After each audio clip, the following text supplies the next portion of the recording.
Olha só, Jorge, tem umas perguntas aqui da galera. Posso fazer para você? Vamos ver aqui o que, Lógico, lógico. Deixa eu pegar aqui. O pessoal estava me lembrando. Eu falei Dublê de Corpo, Esse Outro Mundo, Só Pro Meu Prazer e Nosferatu. Também tocou. Foram 4 músicas que fizeram muito sucesso do primeiro álbum, né? Isso. O Carlos Roberto Silva está perguntando aqui como foi o processo de criação das guitarras do álbum Herói 3 e se a entrada do Gali mudou o som da banda.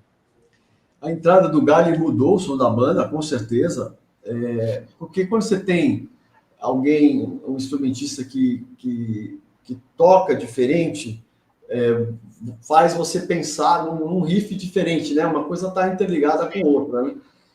Na verdade, musicalmente, eu sempre me dei muito bem com o Gali. Até não sei se ele está presente aí, quero mandar um abraço, não sei se ele entrou, mas ele na verdade, ele era uma bateria muito vigorosa, então, assim, influenciou muito, mudou na concepção.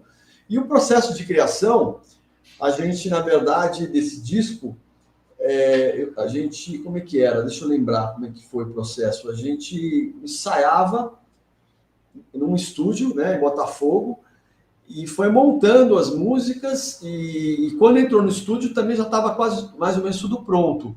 Naquela época não tinha pré-produção no estúdio, a gente entrava no estúdio, pelo menos o Heróis, Vocês mais para... ensaiavam no Retoque também, não? Oi? Era no Vocês ensaiavam no Retoque ali na São Clemente também, não? Olha, eu me lembro que a gente ensaiava, a gente alugou o estúdio do Sartori, que era em Botafogo. Tá. Eu até fiquei sabendo pelo Leone recentemente que faleceu, e que era um tecladista que tinha uma casa em Botafogo que tinha um estúdio. A gente fez muita coisa lá no Sartori e no Retoque também, mas e aí a gente não tinha, era uma coisa de grana também, né? Era para entrar no estúdio para gravar, ninguém ficava pagando para você ensaiar no estúdio, né? Então, eu ensaiava com o Gali na casa dele sozinho, às vezes só guitarra e bateria. Então tinha uns processos assim bem variados, mas assim os riffs de guitarra eles já estavam todos prontos antes de gravar, né? Eu sempre, como eu falei anteriormente, eu sempre fui meio aquele garoto que ficava ali atrás daquela coisa perfeita na minha cabeça ali, né? Então, um riff que eu gosto muito, por exemplo, o Herói que Mata, né? Acho um riff genial assim de guitarra. Então, aquela coisa que você vai achando ali, e o Senhor do Mundo tem um baita riff, Sim. o próprio o Rio, influenciado pelo Slash, devo falar isso, mas assim, impressionante como essas coisas da época te influenciam, né? E era isso, né? Então é uma coisa super crua, power trio, né? Baseado na guitarra, baixo, bateria, e o teclado entra ali só para dar fazer uma cama, fazer né, dar um sustento ali, né? Dar um algo a mais ali, né? Pode crer, que mais aqui? Tem o Vicente, Boa Noite, Heróis. Era uma banda maravilhosa. Explica o processo de criação da música O Fim da Estrada. O Fim da Estrada é um riff de violão, um desses riffs clássicos, né? Que se você pegar, por exemplo, sei lá, deve ter mais de 200 músicas na história do rock que tem a mesma progressão, né? Que é uma progressão parecida com o que o Led Zeppelin faz no Stairway to Heaven, num pedaço. E o Leone criou em cima disso esse riff é do Leone, né? E aí, em cima desse riff do Leone, a canção veio pronta, né? Uhum. É que nem o riff do Só Pro Meu Prazer. O riff do violão não é meu, é do Leone. Então, a canção ela já vem pronta com o riff, né? Na verdade, eu entro com a concepção da guitarra, a guitarra pesada, né? O solo de guitarra no final, que tem um impacto ali, né?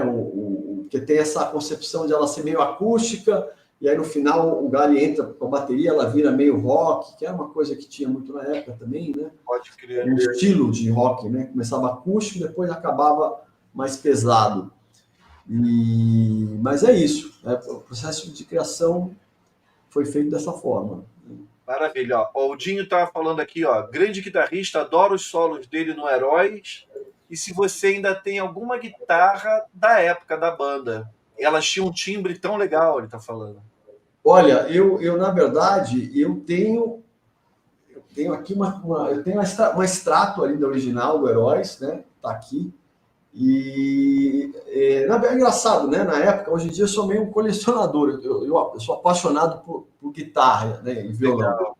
Naquela época não tinha muito isso. Eu tinha uma Strato, que é essa que eu tenho até hoje. Tinha uma Telecaster que eu acabei fazendo um negócio, não tenho mais.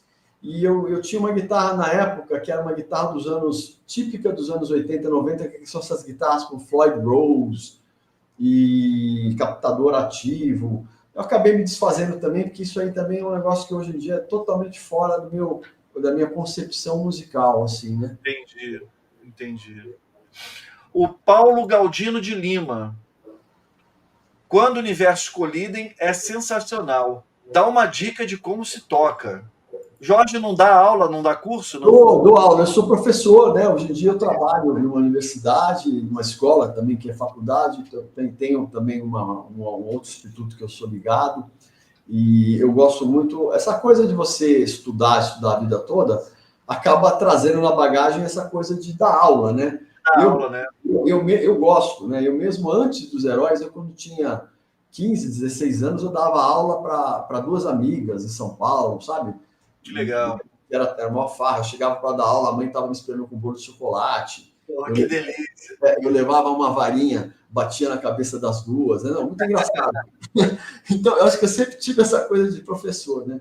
Mas essa música, Quando Universos Colidem, é uma música do Alfredo Dias Gomes, que tem um refrão em 7/4. Então, o Herói sempre teve essa coisa de explorar essa coisa de compasso, de compasso que não é normal, né? 7/4, sempre explorou essas coisas meio tipo Rush, não sei o quê. Então, tem um refrão que é em 7/4, super difícil de tocar, e eu me lembro que eu fiz um riff também inspirado em Rush. Essa música, a guitarra é muito inspirada no Rush, se você ouvir, você vai ver. O solo é totalmente inspirado em Alex Lifeson, assim, como eu falei, eu botava muito para fora as minhas influências das coisas que eu ouvia. Demais. E bem isso, né? Uma parte, se eu não me engano, é do Alfredo, e a parte do 7/4 do Alfredo e uma parte do Leone. Né? Então sempre tinha esse mix. Mas assim, é uma música muito legal. E eu me lembro que eu tocava uns acordes abertos, umas coisas difíceis, assim. E se eu fosse tocar, até que para mim tocar hoje, sabendo tocar muito mais música, tudo, eu precisaria meio que reaprender algumas coisas, porque é uma música difícil de tocar.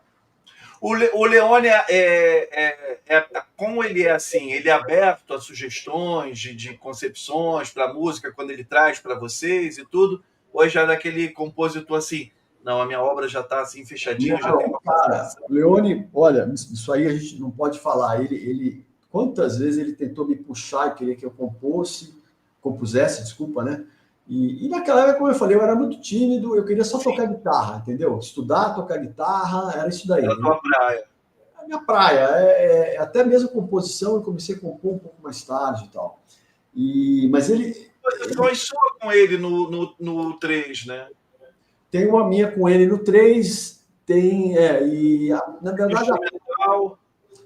Como eu falei, o segundo disco é totalmente perdido. Eu acho que assim, a parte que eu comecei a me envolver mais como compositor foi a partir do 3, e a gente começou a preparar um álbum que seria a sequência do 3. E aí, nesse disco, inclusive, tem uma ou duas músicas que o Leone grava nesse CD solo, Cantos Bárbaros, acho que ele regravou, que eu compunha mais, que eu já tinha mais...